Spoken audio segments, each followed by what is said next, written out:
Bethlehem, West Bank. It was a subdued Christmas Eve in the traditional birthplace of Jesus on Sunday, with spirits dampened by cold, rainy weather and recent violence sparked by President Donald Trump's recognition of nearby Jerusalem as Israel's capital.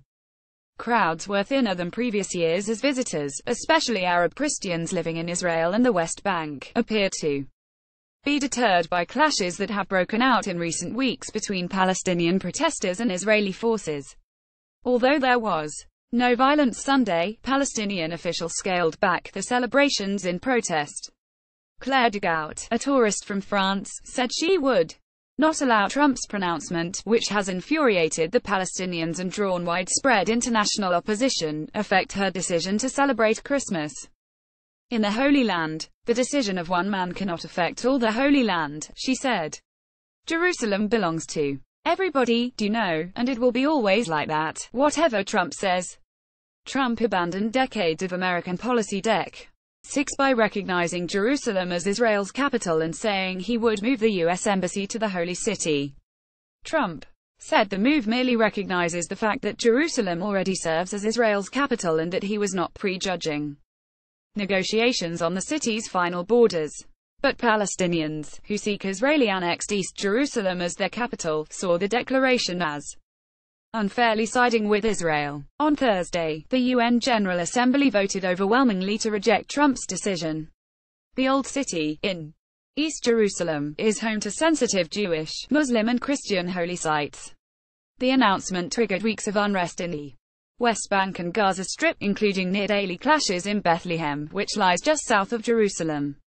By mid-afternoon, hundreds of people had gathered in Manger Square near the city's main Christmas for celebrations, greeted by bagpipe-playing young Palestinian marching bands and scout troops. Accompanying the decorations was a large banner protesting Trump's Jerusalem declaration. But after nightfall, the crowds had thinned as rain fell and temperatures dipped to about 9 degrees 49 F. Just a few dozen people milled about Manger Square, while others took shelter in the church and other nearby buildings. Bethlehem's mayor, Anton Salman, said celebrations were toned down because of anger over Trump's decision. We decided to limit the Christmas celebrations to the religious rituals as an expression of rejection and anger and sympathy with the victims who fell in the recent protests, he said. Next to the square was a poster that read, Manger Square Appeal, and Hands Off Jerusalem. We want to show the people that we are people who deserve life, deserve our freedom, deserve our independence, deserve Jerusalem as our capital, he said.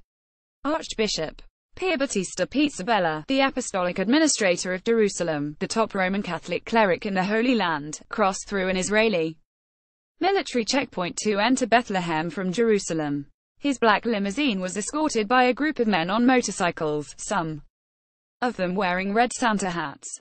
Pizzabella, who last week rejected the U.S. decision, tried to steer clear of politics.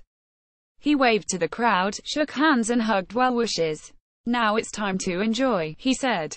We as Christians, we will enjoy, despite all the difficulties we have. Merry Christmas. But in his homily during Midnight Mass, Pizzabella prayed for the peace of Jerusalem and appealed to politicians to have courage to make bold decisions that respect all peoples. Palestinian President Mahmoud Abbas, a Muslim, was among those in attendance. There is no peace if someone is excluded. Jerusalem should include, not exclude, Pizzabella said. The mother, Jerusalem is our mother, loves all her children. If one is missing, the mother cannot be in peace. We need vision, he added. And despite the many disappointments of the past and of the present days, with determination, do not abandon having a vision, but on the contrary, even more than before, let yourself be provoked by the cry of the poor and the afflicted.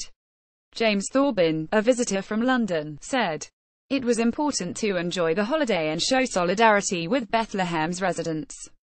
I know that a lot of people did cancel, he said. I felt I should come to support the Palestinians.